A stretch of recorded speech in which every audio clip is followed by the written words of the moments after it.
Hey everyone, Taylor here. I wanted to give you a quick update on the Fusion 360 design that I've been putting together for the parametric prop and duct design. These are really just based off of the CAD files that Merton shared. When I say it's fully parametric, I mean that you can change a few values and you'll see large changes occur to the model really quickly.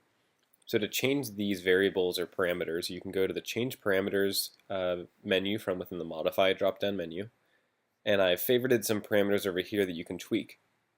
So for example, if you want to change the blade count, you can change this number here in the expression column from 3 to something like 5.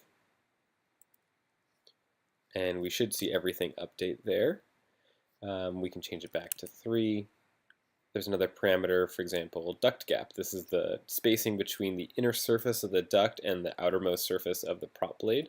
So if I make this 4, we should be able to see that increase, and we can bring this back down to 0.5 millimeters.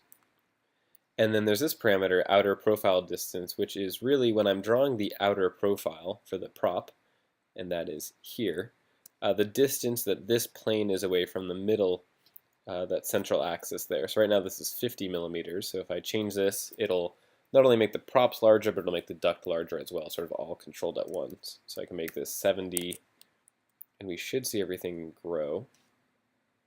Go up to, I think, 100. Hopefully this doesn't break it. We'll see.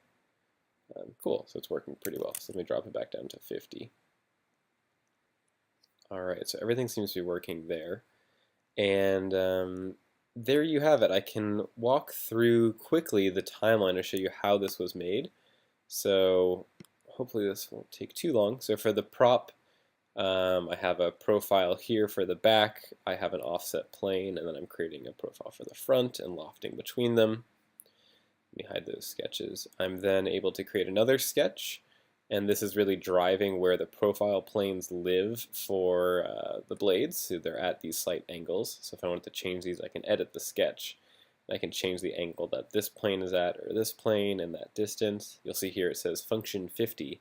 That's because it's referencing that outer profile distance parameter that I made. Then I go ahead and I make two planes that live sort of on those lines in that sketch. And then I use those planes for actually drawing my inner and outer profile. So those are my two profiles, and I'm no expert by any means at drawing airfoil shapes. These are really just approximations. You can change them if you like. You can go into these sketches and move these points around however you see fit. And then I have another sketch here which creates these rails to connect all of them. Again, if I wanted to adjust this, I can edit this sketch and I can move these handles around on the end here, which should move that. So to move these handles, because they're in 3D, you need to select it, right click, and then choose move, and then you should be able to nudge these around a little bit. So I'll stop my sketch. And then I have a loft, which lofts this profile to the inner profile along those two rails. I have a radius here to round off the trailing edge, and that again is controlled by a parameter because all the trailing edges have the same radius. Let me hide these sketches. Then I have a pattern here which creates a number of blades, and that's again driven by that blade count parameter. I have a rule fillet which pretty much allows me to add a radius to however many blades I have intersecting the hub here, which is a nice way of making sure that doesn't break when I go from 3 blades to 5. And then I have the cut right there. So then I make another component here for the duct, and the duct is made up of this profile sketch here. Again, if you want to change the shape, you can select any of these lines and move this sketch. Because it's just 2D, you should be able to move these handles around wherever you want. Undo that. You won't have to use the move tool or anything. And then I have a revolve, and then pretty much I'm offsetting that inside surface by the duct gap amount. So I'll go into my duct component and I'll hide my duct body, and you'll see that I create this shape. And then to pretty much Boolean out all of the remainder of the blades, I go ahead and make a sketch which creates this sort of ballooned out shape here, which is always going to be larger than the blades.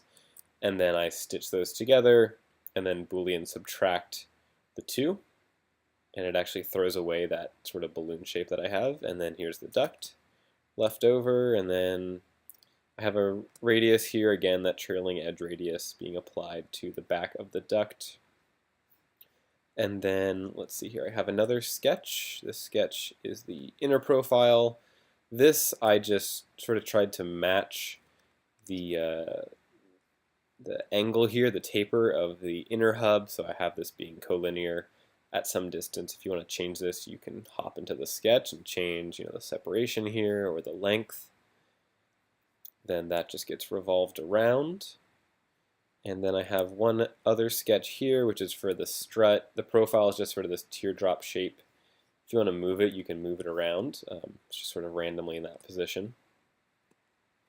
And then I have a strut path, which takes it to some point back here. If you want to change that, right now it's going to the outer profile and then 20 millimeters back from this front point, which seems to put it in a nice place. And then I ran into some issues here, making sure this was parametric, so it's a little bit of a funky workflow, but it seems to work. So I'm sweeping that profile along this path, and that creates this surface here.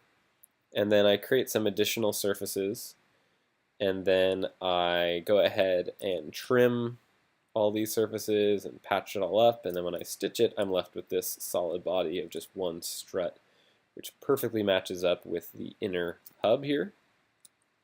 And then I Boolean combine those two, so now the inner hub is just one piece. I have, again, a trailing edge radius back here. And then I created a circular pattern, which patterns those faces that make up the strut all the way around this.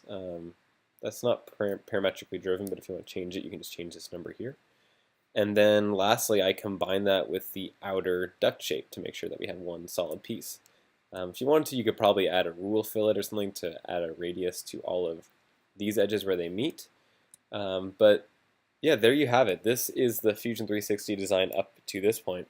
It's a pretty robust model. It seems to be working pretty well. I'm happy to make changes. I know it's not 100% finished, but I wanted to share it and get some feedback. So if you guys have any questions, you can either leave them on the comments of this video or reach out to me on the efoiler.builders forum. My name there is just Taylor. So looking forward to hearing what you guys think. Have a good one.